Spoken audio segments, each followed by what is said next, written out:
What is up guys, Kharma Medic here and welcome back to another dose. If you're new to the channel, hi, my name is Nasser and I'm now a third year medical student studying at King's College London. Today's video is all about why I study in 4-hour blocks. And I'm not talking about 4 hours of half studying, a little bit of procrastinating and chilling here and there. I'm talking about 4 hours of productive, efficient studying in a row. Now usually when people find out that I study in 4-hour blocks as opposed to 25 minutes or 1 hour, 2 hour, even 3-hour blocks, most of them tell me that's not possible. There's no way you can stay focused for that long. You probably aren't efficient. You're probably wandering in your mind and things like that. But honestly, I genuinely study for 4 hours in a row and I'm motivated and I'm productive and I'm efficient, and I'm going to explain all of that in today's video. I'm going to explain two things. One, why I study in 4-hour blocks, and two, how I study in 4-hour blocks. So let's tackle the why first. When I sit down at my desk over here or in the library in order to study, what is my goal? My goal is to complete as much work as possible, to be as productive and as efficient as possible. Now me personally, when I get into the zone for studying, I don't want to leave that zone. I don't want to get up, I don't want to procrastinate, I don't want to change what it is that I'm doing, because I've already done the most difficult part of sitting down to study, which is to get into the studying mood and zone. And the more breaks that I take or reasons I give myself to get up and off of my desk, that's another opportunity for me to have to get back into the studying zone, which I don't want to do. So generally speaking, when I'm studying for exams, I do 2 4-hour blocks in my day from 9 till 1 and from 3 till 7,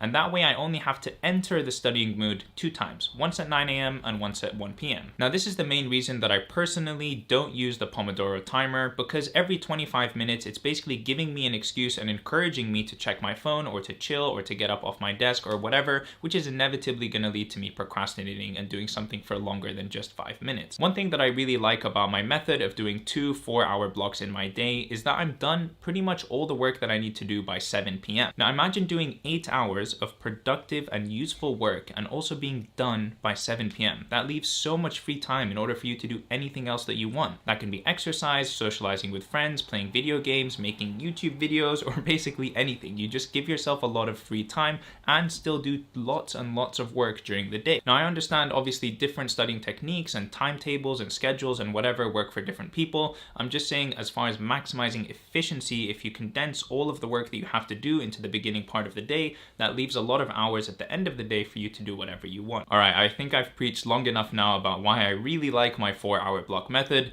Now let me tell you how it is that I can actually stay focused and work for 4 hours in a row. I'm going to break this down into 5 key sections. The first is to plan the night before. And what I mean by this is that when I wake up in the morning and I know that I'm going to start studying at 9 a.m., I've already decided exactly what it is that I'm going to do at 9 a.m., which means that there's no friction or no time wasted in trying to figure out what do I need to study, what have I done enough of, what is left for me to do, etc, etc. I've already decided that and planned it the night before. So when I sit down at 8:59, I start exactly at 9 and I can get immediately into the studying zone. That is actually really key. If you're struggling to get into the study zone, have a predetermined plan of what it is that you're going to do during that time. So for example, tomorrow at 9 a.m. I'm going to study for the USMLE exam, which is here. So tonight, before I go to sleep, I'm going to open this book to the page that I'm going to be starting on tomorrow, and I'm going to put a pen inside of it. That way tomorrow when I take this book, which is already laying on my desk, in a nice and convenient place for me to begin work,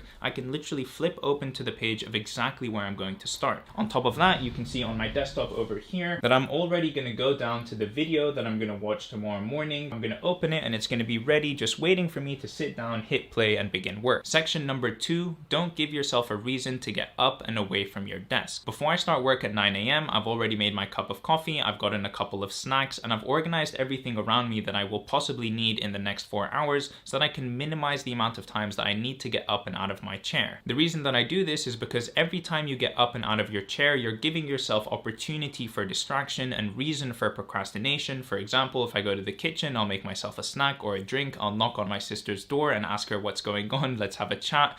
Every time I leave my room and I leave that studying zone and studying environment, I'm giving myself reasons and excuses and opportunities for procrastination. Now this is going to be slightly controversial, I'm sure, but I honestly don't allow myself to get up and out of my desk until I've done an hour of studying. The thought process that I have in my mind is that if I haven't been able to sit down and do productive, solid work for an hour, do I really deserve to go take a break? Do I really deserve to go procrastinate and fill up my drink and get more snacks or take some time off? No, I need to first do a bunch of productive work before I can even think about the idea of getting up and procrastinating. And usually when I push myself to stay that extra 15 minutes, I actually end up studying for another 30 minutes or 45 minutes or whatever before getting out of my chair, because I want to finish, for example, the video that I'm doing or the section that I'm doing or the page that I'm writing. I just give myself reasons to continue studying. You know, I'm almost done with this section, I'm almost done with this video, I'm almost done with blah, blah, blah, blah, blah. And I just try my best to keep myself situated at my desk. You know what? Now that I say all of this out loud, I'm starting to sound a little bit crazy, but just stay with me here. The point of section number 2 is to only get up and off of your desk when you really need to. Section number 3 is, for the love of God, just get rid of your phone. Your phone is your worst enemy when it comes to studying time. If you hear any notification, if you hear a buzzing, if you even look at your phone, or if you even think of your phone, you're so likely to just, without even thinking, reach over and grab it and check it. I'm guilty of doing this all the damn time. And because I'm a human and I'm prone to checking my phone and getting all of these addicting notifications and numbers and messages, I have 2 ways in order to completely eliminate my phone from my studying environment. Step number 1 is to put your phone out of sight. If you can't see your phone, you're less likely to think of it, you're less likely to notice it, and you're just less likely to check it overall. Step number 2 is to put your phone out of reach. That creates a huge barrier. You have to now get up and move in order to get your phone, which I know sounds kind of stupid. You're probably like, oh, it's just 2 steps away over there on the bed. But the truth is, when you're sitting down, any extra effort or friction you give yourself in order to go check your phone, you're gonna do it less often. Wow, I've been talking a lot this video. Alright, section number 4 is about giving yourself rewards while you're studying. Genuinely, no joke, probably what gets me through studying sessions the most is the idea of rewarding myself with either something to drink or something to eat, or going out with my friends, or playing video games or whatever. Just having these rewards that I make for myself that I can only unlock once I've done a certain amount of studying. So for example, like I mentioned before, I literally don't allow myself to go get a refill of my coffee or brew a tea or anything like that until I've done at least an hour of studying. It's just now an ingrained rule in my head, like, dude, you're not gonna have coffee or more tea unless you do more work, so you better get that done first if that's what you want to do. My mentality when it comes to doing 4-hour blocks is very simple.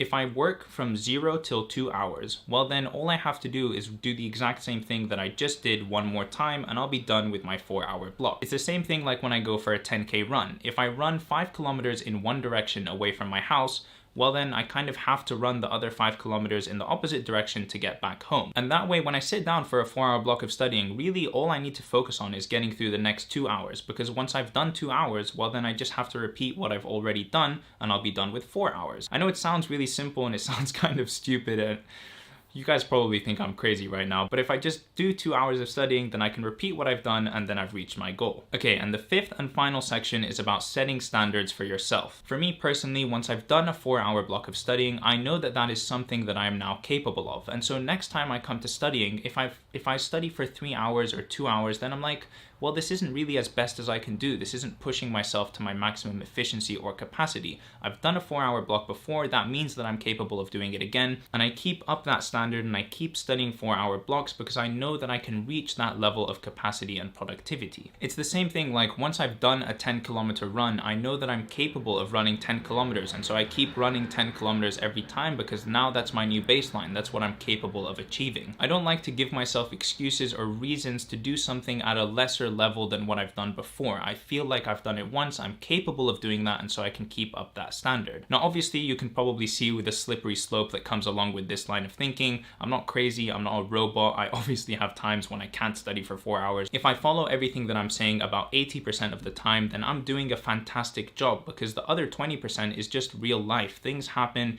things come up, you need to change and you need to be flexible. But this is my line of thinking, this is my philosophy, and this is what I try to upkeep as much as I possibly can. Okay, and that is it. I hope you guys have found this video useful. I hope you've enjoyed it, and if you did, please do leave a like on this video and subscribe to my channel to see more content from me in the future. If you have any tips for how you like to study or know something that works very well for you and would like to share it with the rest of the community, please do so in a comment down below. I love reading and replying to all of your comments. And that is it for me. I will see you guys in the next video.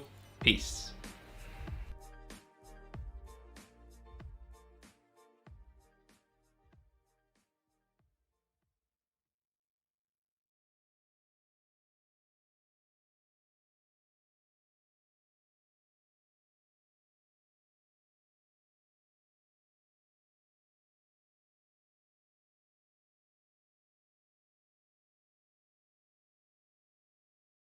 What video are we doing today? Why I study in 4-hour blocks.